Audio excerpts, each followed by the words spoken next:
कहते हैं कि मरने से पहले कोई इंसान कोई झूठ नहीं बोलता। दरअसल जब किसी इंसान को इस बात का एहसास हो जाए कि वो मरने वाला है तो उसके मुंह से निकला हुआ एक एक शब्द की बड़ी कीमत होती है। खासकर तब जब मजिस्ट्रेट के सामने किसी का बयान हो रहे हो। उन बयानों को जब कोर्ट में पेश किया जाता है तो जब भी उन बयानों को बड़ा गंभीरता से लेकर आरोपी को सजा सुनाता है। दरअसल आज की कहानी जो मैं आपको सुनाने जा रही हूँ, इस कहानी में कुछ ऐसे ही होता है। लेकिन जो बयान दिए गए थे वो जज के या कोर्ट के सामने या मजिस्ट्रेट के सामने नहीं दिए गए थे, बल्कि वो अपनी भाभी से कुछ ऐसा सच बता के जाती है। सच को सुनने के बाद उसकी भाभी के पैरों तले जमीन खिसक जाती है। दरअसल एक लड़की ने 7 जन्मों तक जीने मरने की अपने पति के साथ कसमें खाई थी, लेकिन वो अपने पति के साथ महज 7 दिन तक ही जिंदा रहती है।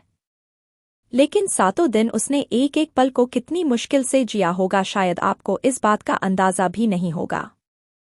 दरअसल उस लड़की के साथ जो हुआ था वो वाकई बहुत भयानक होता है। इस कहानी को सुनने के बाद शायद आपको भी ऐसा लगेगा कि कोई पढ़ा लिखा इंसान ऐसा कदम नहीं उठा सकता, जबकि जो व्यक्ति कदम उठाता है वो पेशे से इंजीनियर होता है। नमस्कार, राधे राधे दोस्तों। आज की जो सच्ची घटना मैं आपको सुनाने जा रहा हूँ, ये सच्ची घटना है। उत्तर प्रदेश का एक जिला है हमीरपुर। हमीरपुर का ही एक कॉलोनी लगती है PWD कॉलोनी बात कर रहा हूँ। 3 फरवरी 2024 की शाम की यहाँ से लगभग 82 किलोमीटर दूर एक जिला है जालौन। उसी का ही एक इलाका लगता है।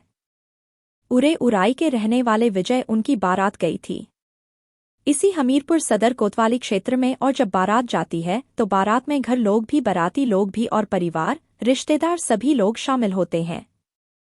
बड़ी धूमधाम से शादी समारोह होता है। रात में जब फेरे हो रहे थे तो पंडित जी ने फेरों की सारी औपचारिकताएं पूरी की, तभी दूल्हा और दुल्हन को वो कस्में भी खिलाते हैं, 7 जीने की और 7 मरने की, वो भी 7 जन्मों तक। सब कुछ ठीक ठाक होता है। अगला दिन निकलता है 4 फरवरी 2024 और दुल्हन को खुशी खुशी विदा कर दिया जाता है। और जब ये दुल्हन विदा हो रही थी तब लोगों में बड़ी खुशी की विदा ली, क्योंकि सब कुछ जो किया था उस लड़की के भाई ने किया था। भाई की वो ऐसी बहन थी क्योंकि माता और पिता पहले ही मर चुके थे। बहन को बड़े नाजों से पाला गया था, लेकिन उसकी उम्र लगभग 35 साल के आसपास हो चुकी थी।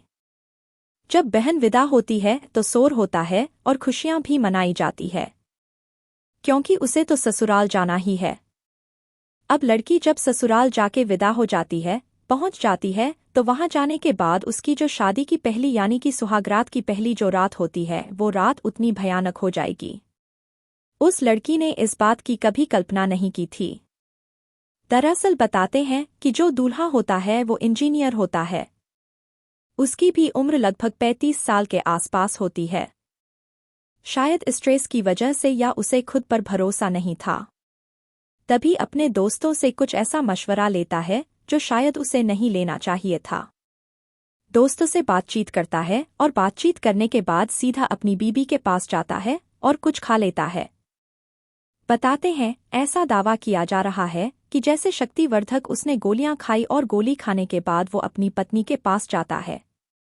उसके साथ सुहागरात बनाने की कोशिश कर रहा था, लेकिन पूरी रात निकल जाती है। वो अपनी पत्नी के साथ कुछ इतना गंदा, इतना घिनौना कृत्य करता है जैसे कि कोई हवस का पुजारी होता है और वो किसी लड़की या किसी महिला के साथ बलात्कार करता है। पूरी रात वो अपनी बीवी के साथ कभी प्राकृतिक कभी अप्राकृतिक संबंध बनाता है। और जब उसकी पत्नी ने विरोध किया कि ये सब क्या कर रहे हो, तो उसने अपनी पत्नी को पहली ही रात में उस दरिंदे ने उसे पीटा भी, डांटा भी, मारा भी, लेकिन वो अपनी जब तक उसकी हसरत पूरी नहीं हो रही थी तब तक वो उसके साथ ऐसे ही गंधार घिनौना कृत्य करता चला जाता है। पहली रात थी, वो उसकी पत्नी विरोध भी नहीं कर पाई। पत्नी का नाम दरअसल वंशिका होता है। वंशिका इस बात पे विरोध नहीं कर पाई क्योंकि पहला दिन है और ये दिन था ही सुहागरात का। ससुराल में कुछ कहेगी तो शायद किसी को बुरा भी लग सकता है, और कहते हैं कि ये तो सब एक प्रक्रिया होती है, उस प्रक्रियाओं से गुजरना ही पड़ता है।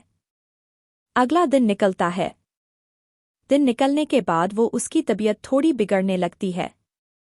उसे उल्टियां होने लगती है। वो समझ नहीं पा रही थी कि उसे हुआ क्या है। एक फॉर्मालिटी के तौर पर किसी छोटे मोटे डॉक्टर को बुलाकर दवाइयाँ दिलवानी थी, वो दिलवा दी। फिर एक और रात आती है जब दूसरी रात आती है। दूसरी रात में भी कुछ उसके साथ ठीक वैसे ही होता है जैसा पहली रात हुआ था। दूसरे दिन भी शक्तिवर्धक गोलियों का प्रयोग किया गया और उसके बाद फिर उसके साथ वही शारीरिक संबंध बनाए गए। उसने विरोध भी किया लेकिन विरोध उसका कुछ काम नहीं आ रहा था और उसके साथ जैसे घिनौना गंदा कृत्य हुआ। प्राकृतिक अप्राकृतिक उसके साथ यौन संबंध बनाए गए और उसको बहुत बुरी तरह से किया गया। दूसरी रात भी उसकी हालत बिगड़ने लगती है, वो परेशान होने लगती है। ससुराल में वो उसका दूसरा दिन था, इसलिए अपनी जिंदगी से जुड़ा हुआ जो सच उसके सामने हो रहा था, पहली रात दूसरी रात को समझ नहीं पा रही थी। किससे कहे, करे तो क्या करे क्या ना करे। दूसरे रात भी निकल जाती, फिर तीसरे रात तक। तीसरा रात में भी उसके साथ फिर कुछ ऐसा ही होता है और दूल्हा उसको जितना जी चाह रहा था उसके साथ प्राकृतिक यौन संबंध बनाकर अपनी हवस को वो पूरी कर रहा था। उसकी पत्नी के साथ क्या हो रहा है उसको बिल्कुल नहीं पता, जबकि उसकी पत्नी के जो आंतरिक अंग थे वो डैमेज भी हो रहे थे। तीसरा दिन यानी कि वो अपनी जेठानी से बताती है कि मेरी तबीयत बहुत ज्यादा खराब है, मैं समझ नहीं पा रही हूं कि आखिरकार करूं तो क्या करूं। उसे लगातार उल्टियां पे उल्टियां हो रही है और किसी छोटे मोटे डॉक्टर को दिखाया लेकिन उससे उसे आराम नहीं मिला। जेठानी ने लड़की के मायके वालों को सूचना दी कि तुम्हारी बहन की तबीयत बिगड़ रही है, समझ नहीं आ रहा क्या हुआ है, आखिरकार बात क्या है, उसे आकर देख लो और हो सके तो कहीं से अच्छी जगह इसका इलाज करा दो। लड़की वाले आखिरकार इस बात को सुनते हैं और सुनने के बाद उन्हें भी समझ नहीं आ रहा था कि अभी तो उसकी 2-3 दिन पहले यहाँ से विदा हो गई है, लेकिन आखिरकार हो क्या रहा है। 1-2 दिन लग जाते हैं, यानी कि 7 फरवरी 2024 को लड़की का भाई उसके पास जाता है और जाने के बाद जब देखता है तो लड़की की हालत बाकी बहुत ज्यादा खराब होती है। भाई की समझ से परे समस्या थी। उसे अपनी बहन को यहाँ से लेकर सीधा कानपुर जाता है। कानपुर के ही एक प्राइवेट नर्सिंग होम में अपनी बहन को एडमिट करा देता है। जब बहन का इलाज चल रहा था तब भाभी उसे पूछ बैठती है कि आखिरकार बेटा क्या बात है, तुम इतनी परेशान क्यों हो, तुम्हारी तबीयत इतनी खराब क्यों हुई है, क्या वजह है। तब अपनी भाभी को पूरी कहानी बयां करती है कि उसका जो पति है वह उसके साथ जो शारीरिक संबंध बना रहा था, उसने शायद कुछ ऐसी गोलियों का प्रयोग किया जिससे क्या उसकी तबीयत लगातार बिगड़ती चली गई और उसने उसके साथ प्राकृतिक हर तरह से उसके साथ संबंध बनाए। डॉक्टर ने इलाज शुरू कर दिया था। 8 फरवरी 2024 को और इलाज अब शुरू होता है तो जैसे जैसे वक्त आगे बढ़ रहा था वैसे वैसे उस लड़की की हालत ज्यादा बिगड़ती चली जा रही थी। वो समझ नहीं पा रही थी कि आखिरकार हो क्या रहा है। डॉक्टर भी नहीं समझ पा रहे थे कि आखिरकार इसके साथ हो क्या रहा है। तभी एक डॉक्टर उसके साथ रहती है और डॉक्टर भी समझने की कोशिश करती है।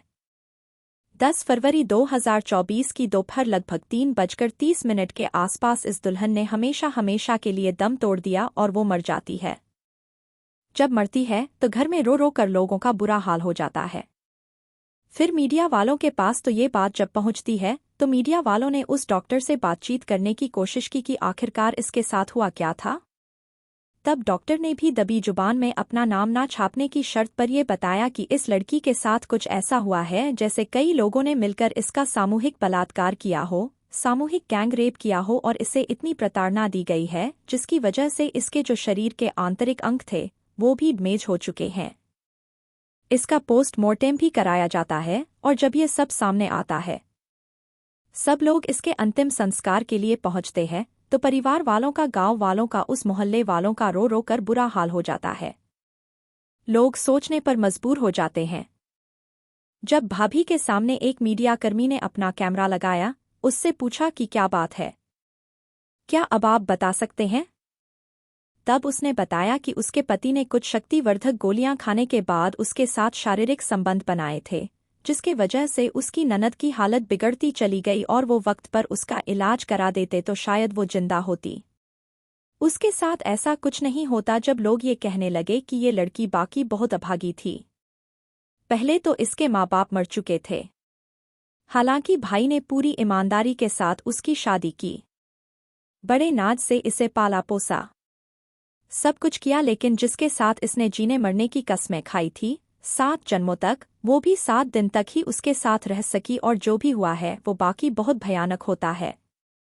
इस घटना के बाद लोगों को यकीन नहीं हो रहा था कि एक दूल्हा अपनी दुल्हन के साथ आखिरकार ऐसा कदम कैसे उठा सकता है। हैरान करने वाली बात तो ये भी है, जब मीडिया में ये खबर प्रकाशित होती है तब उसे भी पता चलता है। ऐसे कौन से दोस्त होंगे, किस किस प्रवृत्ति के दोस्त होंगे जिन्होंने ये सलाह मशवरा दी कि वो शक्तिवर्धक कैशफुल या गोलियां खाकर अपनी पत्नी के साथ सुहागरात मनाएं। हैरान करने वाली बात है, वो पढ़ा लिखा इंसान वो ऐसा कैसे कदम उठा सकता है। यदि उसे कुछ दिक्कत थी, कुछ गड़बड़ थी, तो किसी डॉक्टर की सलाह मशवरा ले सकता था, लेकिन ऐसे उदंडी टाइप के दोस्तों के पास जाने के पता नहीं उसे क्या जरूरत थी। जो भी होता है बहुत गलत होता है। लेकिन मीडिया में ये भी बात प्रकाशित हो रही थी। दूल्हा ये दावा कर रहा है कि उसकी दुल्हन पहले से बीमार थी और बीमार लड़की की उससे शादी कर दी गई, इसलिए उसकी लगातार तबीयत बिगड़ती चली जाती है। उस पर तो बेवजह के फिजूल के इल्जाम लग रहे हैं। अब कौन सच्चा है, कौन झूठा है? हालांकि लड़की के भाई ने एसपी को तहरीर दी है। तहरीर देने के बाद इस मामले की जांच कराकर उचित कदम उठाने की बात कही है। अब आगे क्या होगा ये तो खैर जांच के बाद ही स्पष्ट हो सकेगा, लेकिन मीडिया में जिस तरह की खबर आई है वो वाकई अपने आप में हैरान करने वाली है, परेशान करने वाली है। दोस्तों, इस पूरे घटनाक्रम को सुनाने का उद्देश्य किसी को परेशान करना नहीं है, किसी का दिल दुखना नहीं है, बल्कि आपको जागरूक करना है, आपको सचेत करना है, आपको बताना है कि जिसके साथ जन्मों तक जीने मरने की कसम में खाई थी, कम से कम उसके साथ तो इस तरह की गंदी हरकत नहीं चाहिए थी। उसी के साथ की किसी के साथ भी नहीं करनी चाहिए। सोचना भी मतलब पाप है। जिस तरह का उसने ये हरकत की है, कम से कम ऐसे कदम नहीं उठाना चाहिए, और जो भी हुआ है वो बाकी बहुत भयानक हुआ है, बहुत गलत हुआ है। आप सब लोग अपना ख्याल रखें, सुरक्षित रहें। जय हिंद।